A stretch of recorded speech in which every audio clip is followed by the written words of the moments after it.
let's officially start now, I Okay, good. suppose. Yeah. Yeah, I didn't want all of that health Yes. stuff. So a great pleasure. Thank you, Johan, for being here for the interview. The Banjo Boys is an exceptional documentary. It's well made. You go around the world. I mean, it is exceptional, and so it blew me away. And I, I know you're still putting it out there, so I wish you the best of luck with that, and I hope it can get to where it needs to get so that it gets seen. Um, Yeah, thank you, Lee. yeah, yeah, you're welcome. And so let's talk a little bit. I got questions. Let's talk about let's just kind of lay the groundwork of how we met. Uh, Good, yeah, yeah. yeah. So you came to Bare Bones. That's in Muskogee, Oklahoma. Yeah, I So you know. you want to talk a little bit about that and how we Yeah, no, met? it was just a pretty amazing trip. We got the notification on Film Freeway. It seemed like a great opportunity because we're trying to reach film festivals with a bit of a music feel to it. Hmm. And so Bare Bones just felt like a really great fit. So I just did a crazy thing. I got a ticket and came out and stayed with Carolyn and Greg, and it was just a brilliant time. Sharon was amazing, and Yeah. yeah, we got to meet over there at the public library. It was just a great day. My friend Gio was with me. He came over from Tennessee, and and we also had our friend Chitra as well there. So yeah, it was a really special film festival for me. I think the people there were incredible. And I one thing I would know for sure is that my dad would have, if that type of opportunity to go to Oklahoma came up for him, he would just take it with both hands. So I ended up there, and yeah, it was an amazing thing. And that's where we met, and it was crazy meeting you because you don't expect, somebody to travel so far, to come to this festival. I mean, some do for sure, but it's kind of a rare thing. And so it was fantastic meeting you, man. And you and Gio and just just hanging out, walking the town and just like taking in this small town in the middle of America. Yeah, especially when we went down to that cinema and we found out a little bit more about the history of the town itself. All those Yeah. was it so many shootings. Oh, you've got your award there as well. I can see that in the background, which is amazing. Oh yeah, yeah. Um, But yeah, no, just meeting you was very special as well, and obviously we've stayed in touch. I've stayed in touch with Chitra as well. So yeah, it was Nice. a very special film festival. So the Banjo Boys, it's uh it's an incredible journey. It's an incredible journey for the viewer to go on. It's an incredible journey of the band and of you as a filmmaker and your brother, who was central. He was a manager of the band. I guess he still is. Is that right? He Is he still still? is, yeah, he Yeah. still is. He's over there in France with them right now. So Wow.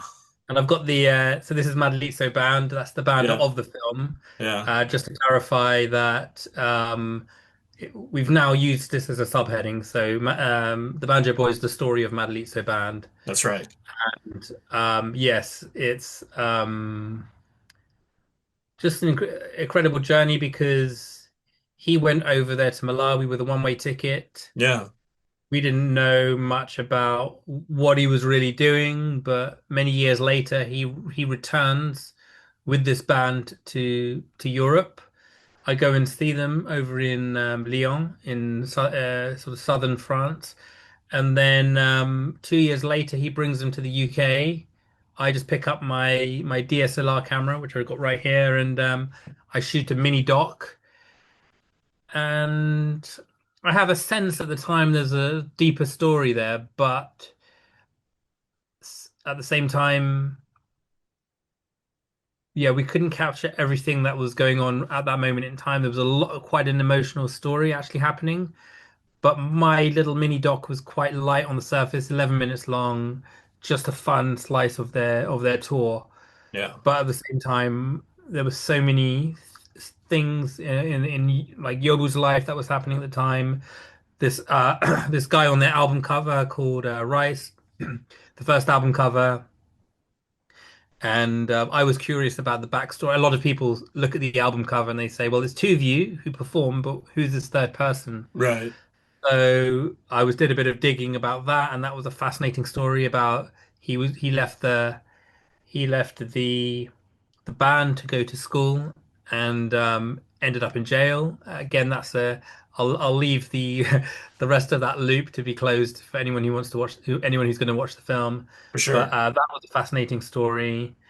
And yeah, I could just tell that at the time, but it took a bit of building up to really, Yeah. well, it took us bringing on our lead producer, Tim, for us to be able to take it to the next level as a Hey, feature. let me ask you about that. Yeah, so it I mean the documentary looks polished. It looks everything about it looks professional, you know what I mean? And so I gotta ask you, like, so there was somebody who, who did you reach out to them? How did that happen? How did the whole network come together for you to produce the feature?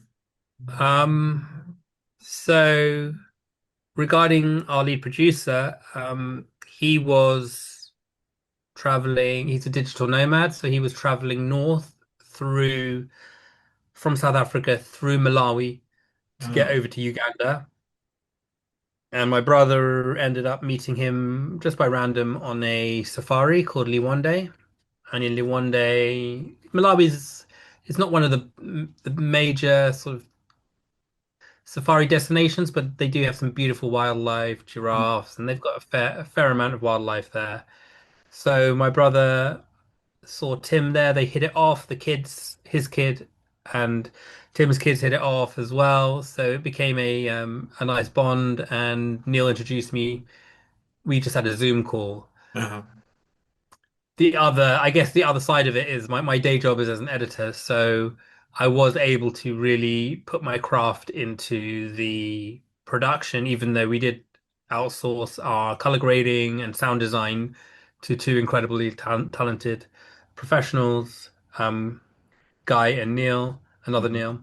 And I guess some of the polish would have come from that, but also the professionalism in our production came from Tim, who's never produced a film before, but he is a tech entrepreneur by trade, and so Oh, he was able to bring a lot of skills to the table that we didn't have. My brother is a sort of a traveling singer-songwriter, hippie yeah. type.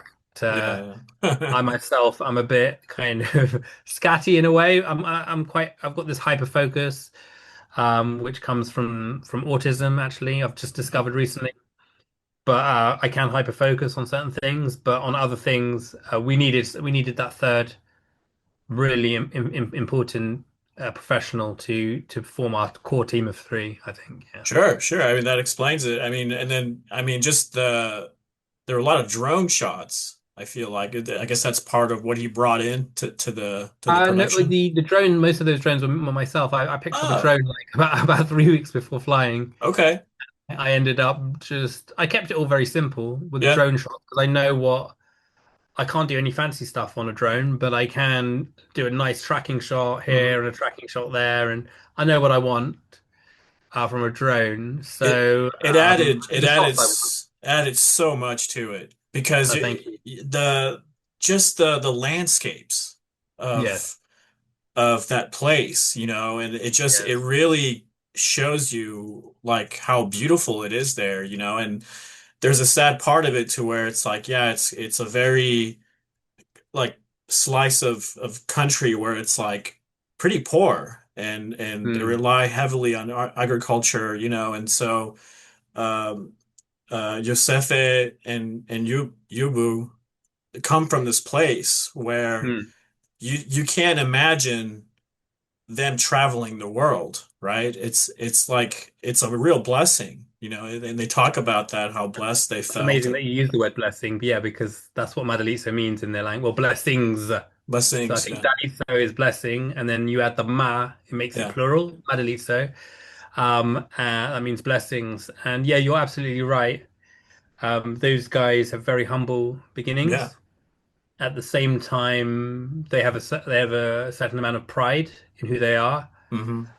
and you can really tell that when you meet them. They don't like yeah, they don't expect much, Hmm. um, but at the same time, they're very dedicated to their craft and just passionate about music itself, Yeah. and and the fact that they can bring blessings to people through their music. Yeah, absolutely. So yeah, and they're amazing guys, and going to their village was a really emotional. I felt like it was the emotional core of the film, and it was there was this moment when we went to the village. We got there. You talked about the drone. We were flying the drone around. We arrived in a big black van. Rumors around the village were that Yobu and Yosefe are. Can I use bad language here? A little bit. Yeah, a little bit. Okay, they were bullshitting everyone Oh, I see. I see. Yeah. to that they were you can always bleep it out if you want, but they were conning everyone that they Sure. were doing all this stuff and traveling the world. Then we rocked up in this big black van with this entourage, a filmmaker's assistant, a driver, and two managers were there. Neil, my brother was driving, and suddenly we got in right into the village with mum and stepdad, and all the villagers. You can't see it in the shot, but all the villagers were all around us, but Hmm. in just dead quiet. And the mum said, people didn't believe what Yobu and Yosefe have done with their lives, That's but crazy. now they do. Yeah. Now they do. And then my brother, the narrator, says, "This was a powerful moment. This is when myth became legend." Right. I think when I really thought about that, that was like, okay, this is right in the heart of the film. That's to go somewhere right in the middle of the film, and then we can build it in both directions from that. Yeah, Yeah, I mean, it's incredible. I mean, like I said, it's hard to believe that anyone from there could make it out and travel the world and do all these things. Their own people didn't even believe it. It's so yeah, hard to believe, and until it finally hit them, there they are. They arrived. They have the crew, everything. It must have been pretty awe-shocking to the people there. They must have been like, oh wow, this is really happening. This is crazy. It's probably, I'm sure, very inspirational to the people there. absolutely. I'm Yeah, sure it was a very inspirational moment in the village because yeah, they all just gathered around as we came into the village. They started flocking over towards where we were filming, and then they did a little show, like a free show for the yeah. villagers.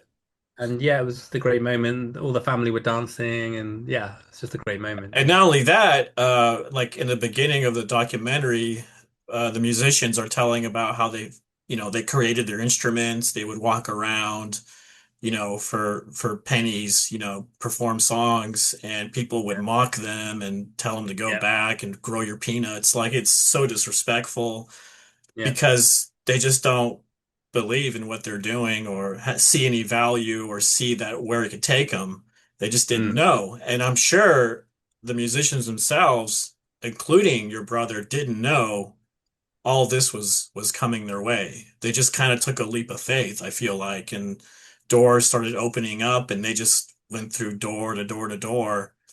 And yeah. next thing you know, they're traveling the world, and it's that's why I think it's so amazing because like you just don't know, you don't know Mm, what life has in store for you. You don't know what you feel in your heart. People may not see it, but if you feel like you have a calling or something like some intuitive feeling that you should be doing this, you just don't know where it'll take you. So it's yeah, powerful. Um, totally. I do have a question about I'm really curious because they ended up in California, right, to do Yeah. some shows and then they recorded at a studio. Yes. It was Rancho de la Luna studio. Yes, a beautiful studio out in Joshua Tree. Yeah, which is like I guess well known for having a lot of popular artists go there. Yes, the Foo Fighters and Queens of the Stone Age. Yeah, a few quite huge artists, Yeah. Arctic Monkeys, What and yeah. so what stage are they in I mean, they were part of what seemed like a huge collaboration, and I'm just Yeah, curious where.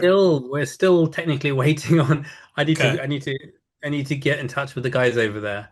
Okay. But yes, I we're still kind of waiting on that. What's quite interesting that's happening right now is another very beautiful collaboration is happening with the band and some local artists with like Uh-huh. some violins and some English singing as well as Chichewa singing. So, and I've heard about 3 tracks from that material. Yeah. So they made, and it looks like they're going to actually just make a whole album. They're going Oh, to, wow. Pretty and cool. yeah, so that's happening. That's actually happening right now. They're going to come back down this way in Dorset, and they're going to finish it off. And yeah, there will be a sort of hybrid, almost. I guess the most iconic album like that would be something like Graceland, Okay. where Paul Simon went to South Africa, and funnily enough, his guitarist was Malawian, even though he was Oh, playing with a South African band. And yeah, I'm quite excited about these tracks because they do sound great with the violins, English vocals. So it wow. could be more accessible. I mean, I love the band as they are, but Hmm. I've got yeah, these are the CDs. Oh, very Of, nice. yeah, Very cool. yeah, we've even got vinyl as well. So yeah, That's it's awesome. yeah. I've been taking their vinyl over to a I, local I'm cafe I'm gonna called have to Dial. buy a copy Yeah. whenever I can because the just to picture like their style of music plus having that added to it, to make it like you said accessible, but just like you said, it just brings it up to a level of just like from here to here, it's part of their journey. It's part of their repertoire now, from their beginnings to where they are now. I mean, that's a pretty big step, I feel like, and that I could see a lot of success with that for sure, you Yeah, know. definitely. Yeah, definitely. So yeah, I'll stay in touch because I definitely I want to get a copy for sure. That's pretty exciting. I'm glad because I wasn't sure what was going on with the band, so it's actually really exciting to hear that they're still at it. Yeah, they're having I mean, I know that one thing that they're having, this is one of their difficult years, to be honest, because they're still waiting for a Canada visa. They've Uh, got some huge shows lined up in Canada, but the visa needs to come in the next week. Otherwise, they're in a bit of a quandary. yeah. So fingers crossed that they're able to get this thing sorted because Uh, yeah, they're due in Canada to perform. I think even with some quite significant artists as well, which I don't know if I can name drop yet. But yeah, That's awesome. I hope it works out, man. Yeah, it seems like that has been probably one of the constant challenges throughout their careers yeah, is traveling, visas, people making mistakes and having to change flights and did COVID happen, which made it harder. Like it's pretty crazy everything they have to endure and then still be able to perform, and put on their vibes that they bring. It seems like mm, none of anything, any challenges, heartaches, anything they've really gone through, they still put a show on and they bring their good vibes. It's actually pretty impressive to be able to do that. And I mean, the courage to go out in the world, not, and there's so many musicians, but they don't, like, if we're going to be honest, a lot of them don't have the courage to go out in the world. And these guys did. Do you feel like that was like your brother kind of egging them on to be like, yeah, get out there, or did they have in their minds already to get out there? I mean, I would say it's a combination. So for sure, Yobu actually had real dreams of performing in front of global audiences. You actually see that Oh in the wow. film. Okay. Um, but at the same time, and they've had their resilience just to keep going for like 10 years before they met Neil in the first place. They just kept going. They already had recorded Right. a very basic VHS style music video with a nicely recorded track. Yeah. which you see in the film, and you'll notice it when you see it. It's like I think it's 4:3 ratio, and so they had all that resilience to get to the point where they met Emmanuel and they recorded that stuff, and then they met Neil, and they just they kept going. But when the journey really began to unfold, they're kind of like a core team of three, each with their own personalities. Hmm. Um, as my brother says in the film, Yobu was very much of a dreamer. So he certain things he didn't really manage very well, like he would leave his mask everywhere during COVID. At the same time, Yosefe is like the rock, who both in the band because he's like the rhythm section. I mean, Yobu does slide bass, but the kick drum and the rhythm guitar, rhythm banjo, if you like, Yeah. is Yosefe. So musically, they work like that, and then Neil is just the gel that Right. that binds all together, and he's a sort of he's kind of multi-talented in the sense that he can wear different hats. Hmm. He can, he can speak French. So when they go to France, they've got someone who speaks Chichewa, which is their language, and French. They're supposed to be going to Japan this year. He Oh, speaks wow. Japanese as well. So yeah, he drives them, he gets them fed, he makes sure that they get back home so that they can, instead of going out drinking after the show, they go home and stick on Kung Fu Panda for the 80th time or 90th time. Yeah. So yeah, they work very very much as a team, I would say. Yeah. Yeah, that's great. Yeah, and you can see it. Yeah, it makes a lot of sense. It even like it comes to a point where Neil is like, yeah, I am the third member essentially, and it makes Yeah. total sense. There's definitely has to be a team there, and everybody does their thing, And I'm glad to hear it's Yeah. still going because it is truly special. I know Neil himself is a musician, and Mm. had this band and put out some music videos and all that. Does he ever think about doing that, or does he do a lot of, like you said, he wears a lot of different hats? Does he go back and forth? So for those 3 months of the year, he's like the manager, Uh-huh. and they're all drained by the end of it. Yeah, I And then bet. the remaining 9 months of the year, he does his own stuff. Cool. Very So cool. he writes his songs, he records his songs. He's writing a book. We're still trying to decide if it's going to go with our Banjo Boys IP or if it's just going to be a standalone book. Um, but he's a creative at heart as well. Yeah, for sure. And yeah, so he keeps it going as well. Yeah, outside of all of that. And we were in a band together. So I've come into this from music myself. I was in a band. I've always, since I was 19, I've been surrounded by music. And myself and my brother, we shared the responsibilities of doing the score. So Hmm. the score, I did the sort of ambient and electronic stuff, and my brother did the folky. Our music went into two different directions, and he got into much more of a roots kind of folky sound, Hmm. and I went more into synths and ambient and electro. Yeah, That's pretty crazy. That's pretty crazy, yeah. Who's older? Is I'm Neil? older. You're I'm older. older by Oh, 2 years. okay. 2 years. Yeah, Oh, wow. yeah. Crazy. It'd be hard for me to tell if I didn't ask because you're both very similar. Yeah, It's that's what people say. Yeah.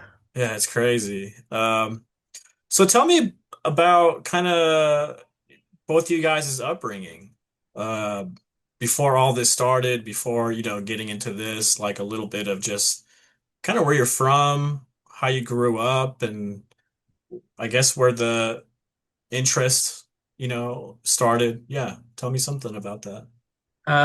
So yeah, we're born in a county called Kent, pretty much on the border with London. So Okay. it's, you know, between London and Kent, we were right in the middle of that zone. And we grew up in that area. My dad is Malaysian born, and my mum is born in Guyana in South America. So we Oh, have wow. a mixed sort of cultural background with Indian roots, I would say. Yeah. So, I guess genetically we're Indian, Culturally, we have a lot of connections with both India and Guyana, I would say, because Mm. our my mum's West Indian family, Guyanese family, they were all in the UK, so that influence was a bit stronger. Um, we went to boarding school, Oh, okay. and in that school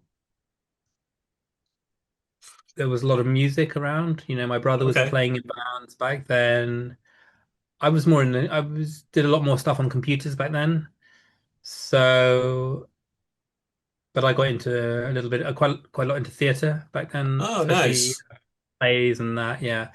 And so that sort of gave us a bit of a grounding. But he did more music then, and then during that period, he would be learning the guitar a bit more, and I would sing for him to play guitar too. But then when I was 19, I got myself into music myself. I got a bass, Oh, and okay. we had already learned a bit of music. But yeah, music just became a huge part of both of our lives from my age, about 19, and Yeah. for him, it was probably from about 15. Where So, where where did the filmmaking aspect come into your life? um, so. I went out to India when I was 19, and it was quite a life-changing experience for me because I was supposed to be going to do law at university. Oh, I was wow. supposed to come back from my travels and go and do law. And most of this stuff was really out of my control because law, I actually wanted to go and I wanted to change and go and do film. Uh-huh. But my parents were not very with the Indian sort of traditional background. It was not really a viable option for them. Sure, sure. So I ended up kind of, but in India, I made a decision that I was going to do music and I was going to do film. You could say there was some psychedelics somewhere along the way, and um, and that was during that experience. Sort of, I had some kind of epiphanies, if you like. Yeah, sure. Very And cool. I took a lot of photographs during the whole experience. And when we got them all developed, it was like I could tell I had a bit of a skill. Yeah. You still need to be craft like honed, Uh-huh. but yeah, the passion for it, for the photography and then the film and the music, that was all building up from that trip because and I did end up not doing film at university, which was a bit disappointing. But then I went to the New York Film Academy Oh, in, wow. right after uni. I took out like a £10,000 loan and blew like about half of it on the New York Film Academy when they brought it to London. And that was a Wow.